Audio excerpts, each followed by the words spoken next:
I used to be a guy who was experiencing the world, and now I feel like the world and the universe experiencing a guy.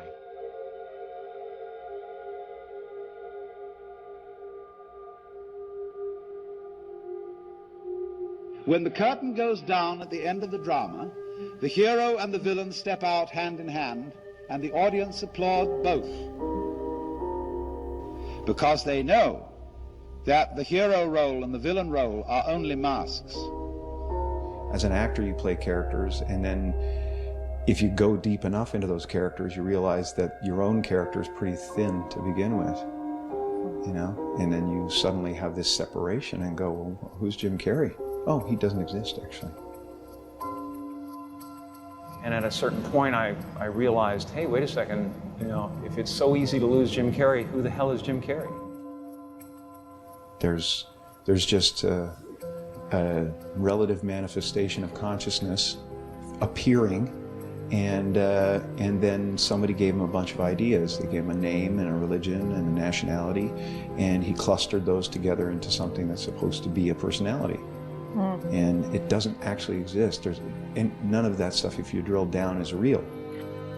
And so you see behind the stage, too, there is the green room, where after the play is over and before it begins, the masks are taken off. Dressing happens, doing hair happens, interviewing happens, and it happens without me, without the idea of a me.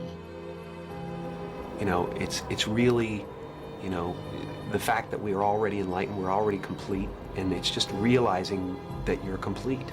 Once you realize you're complete, then this life and everything in it becomes a play of form, something to toy with and play with and make something good out of. It's what's happening right now inside everybody is they're going, who am I? And they're depressed, you know, a lot of people, because they're trying to hold up an image in the world. And that's what depression is. You know, people go like, oh, Jim's been depressed and stuff. Well, yeah, I was depressed when I was trying to be the Wizard of Oz instead of the sweaty guy behind the curtain. But now I know that Oz is a character, you know. Everybody walks around and they go like, why am I depressed?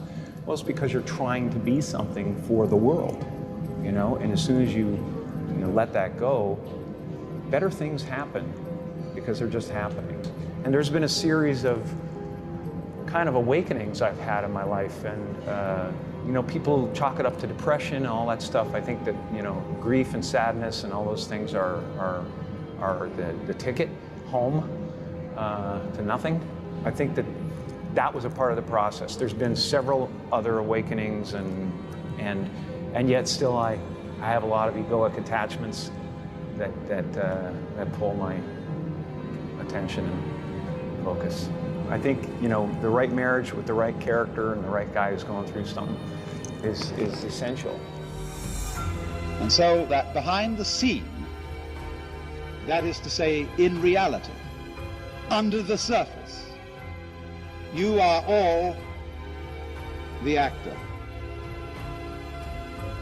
marvelously skilled in playing many parts and in getting lost in the mazes of your own minds and the entanglements of your own affairs, as if this were the most urgent thing going.